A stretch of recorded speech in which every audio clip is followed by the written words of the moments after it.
Alors entrepreneur et chrétien, comme je l'ai dit, ouais, c'est évidemment compatible. Enfin, encore une fois, c'est une personne. Pour moi, il n'y a pas de distinction entre les deux. Il faut... Je suis voilà, comme je vous parle, je suis au travail et je suis le week-end de la même manière. Il n'y a pas de distinction, on ne change pas. Voilà, il n'y a pas de raison de changer. Et donc, en tant qu'entrepreneur, on a toutes les responsabilités, mais on a aussi la liberté d'être comme on a envie d'être libre. On n'a pas de pression financière, on n'a personne qui peut nous donner d'ordre.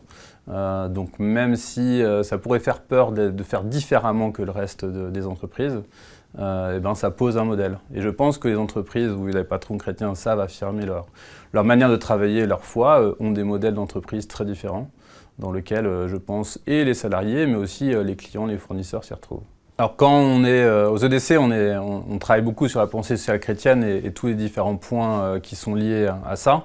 La base étant la dignité de l'homme. Alors nous, c'était un des sujets évidemment en tant qu'entrepreneur chrétien, de poser des règles simples. Tout le monde dans l'activité doit y gagner, que ce soit les salariés, les entrepreneurs, les fournisseurs, les clients. L'idée, c'est que justement la totalité des clients ou des personnes qui sont intégrées sur ce process soient évidemment gagnants dans l'histoire. Donc il n'y en a pas un qui gagne plus que l'autre. L'idée principale, c'est que tout le monde soit intégré et digne dans son travail.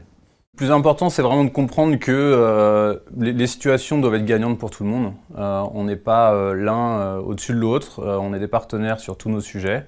On peut, et d'ailleurs quand j'étais dans les crèches, maintenant c'est un secteur un peu différent, et je continue à le faire, c'est-à-dire discuter avec des concurrents, avec des confrères, avec des partenaires, ne pas être contre mais avec sur un secteur. Parce que voilà, c'est comme ça que fonctionne la société, on ira beaucoup plus vite ensemble et on fera un meilleur travail en partageant les différentes problématiques. C'est évidemment ce qu'on retrouve dans les équipes EDC, quand on partage nos différentes activités, on a cette capacité à parler des différentes problématiques qui sont très souvent humaines et à amener un peu voilà, parfois des solutions, parfois un peu des encouragements à des situations qui permettent à chacun de comprendre un peu mieux comment il gère sa société, comment elle peut évoluer et répondre à des problèmes très classiques d'entreprise. Malheureusement, je pense qu'il peut y avoir plein de raisons d'entreprendre, que ce soit l'argent, que ce soit une revanche, une faille dans sa propre vie.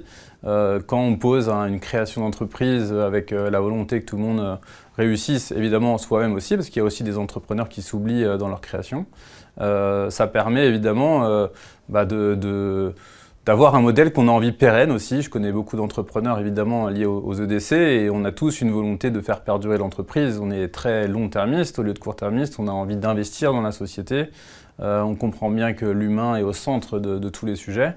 On n'a en général pas de souci à embaucher. J'ai eu une 50aine de salariés au bout de 6 ans dans la première société. Là, on en est à 25 en 3 ans aussi. L'idée principale, c'est de réussir de manière collaborative avec tous les salariés qui sont autour de nous. Les sujets, c'est déjà, il y a plein de manières d'être chrétien. Il y en a qui peuvent être juste le chrétien du dimanche quand il va à la messe. L'idée principale avec les EDC et le travail sur la pensée sociale chrétienne, c'est d'appliquer des méthodes simples de management qui sont souvent assez innées et qu'on a au fond de nous quand on a un parcours assez classique dans la foi et de poser ça après de manière managériale. Ce qui se passe toute la journée au travail est identique au reste de la semaine et au dimanche. Donc on a cette capacité à intégrer un certain nombre de choses de bon sens dans la gestion de l'humain. On est sympa avec nos copains, on est sympa avec des fournisseurs. Voilà, il n'y a pas de raison qu'il y ait de distinction.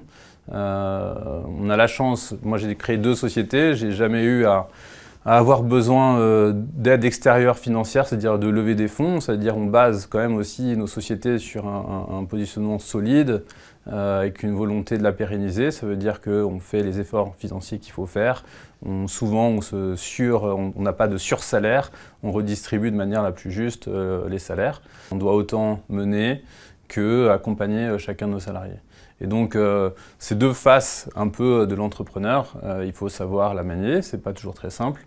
Dans ma première société, on est 2 associés, là on est 3. Évidemment, plus on est justement à vouloir mener une entreprise, plus ça sera simple aussi de bien faire tous ces sujets.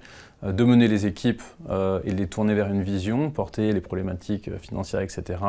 Mais en même temps accompagner chacun des salariés qui peuvent eux-mêmes avoir leurs propres problématiques personnelles ou liées au travail, et comment on les motive tous à intégrer justement un projet commun. Et c'est d'autant plus facile dans ma nouvelle société que c'est des sujets dont on a parlé entre associés. C'est moi qui gère la partie recrutement, mais ça n'empêche qu'on est tous dans le même bateau et qu'on a envie de porter pour notre société la même chose qu'on souhaite pour nous-mêmes.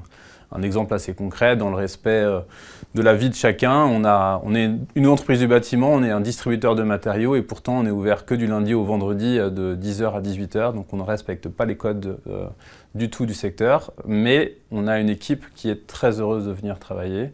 Les horaires leur permettent de voir leurs enfants quand à une époque ils étaient caristes ou avaient d'autres métiers avec des horaires très différents.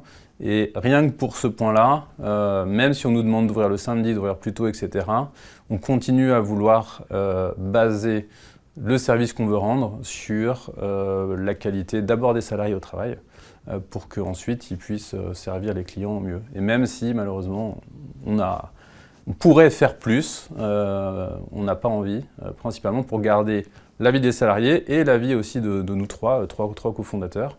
On n'a pas envie de travailler le week-end, donc on ne fait pas travailler nos salariés le week-end pour l'instant.